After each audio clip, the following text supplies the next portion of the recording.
صراحة شفت هاد الإحصائيات وتخلعت، جيت نتناقش معكم في هاد القضية هادي.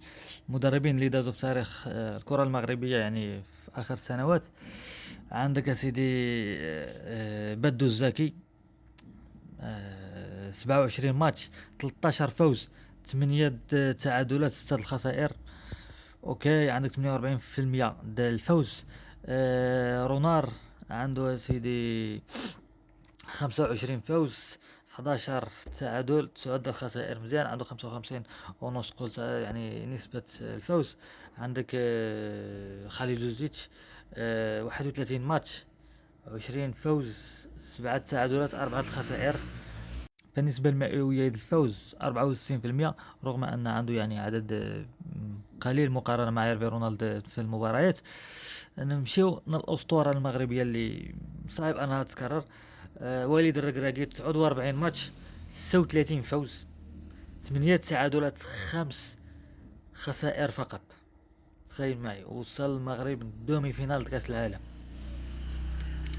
نمشيو سيدي الأخير وليس آخرا، وهبي، 2 ماتشات، تعادل، خسر. يعني 50% لحد الآن، باقي ما بينش على القدرة ديالو. ونتمنى أن يكون قدرات أحسن من دويد الركراكي. واخا شوف، باش أنك توصل نسبة 73% الفوز، فالخيال العلمي صعب بزاف القضية هذه. ومن المدربين العالميين القلائل جدا اللي وصلوا لهاد النسب هذه. 36 مباراة فوز، 8 تعادلات، 5 خسارات. ف صعب، صعب. السوابي واخا كان نوني يطير، صعيب انه يوصل لهذا الريكورد هذا. فهمتي، ما كنظنش صراحة.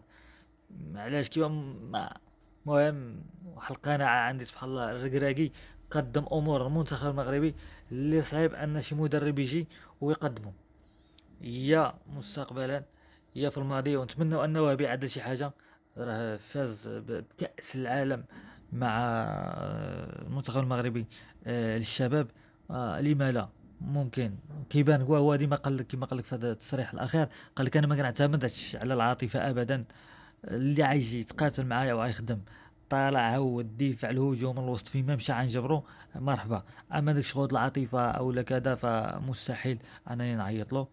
مع بزاف دراري منهم، مع الزبيري، لوزا، بوفال، كان وقع له معاه واحد المشكل، قال له رجع تدافع. ما بوفال اصلا صعيب انه يبقى يرجع يدافع، لكن يعني مع السن ديالو مع كذا، فعليها ما تسمش يعني ما عيطلوش. ف في جميع الاحوال الركراكي صعيب، صعيب اخي. كتعرف شنو 36 فوز، 8 تعادل، 5 خسائر.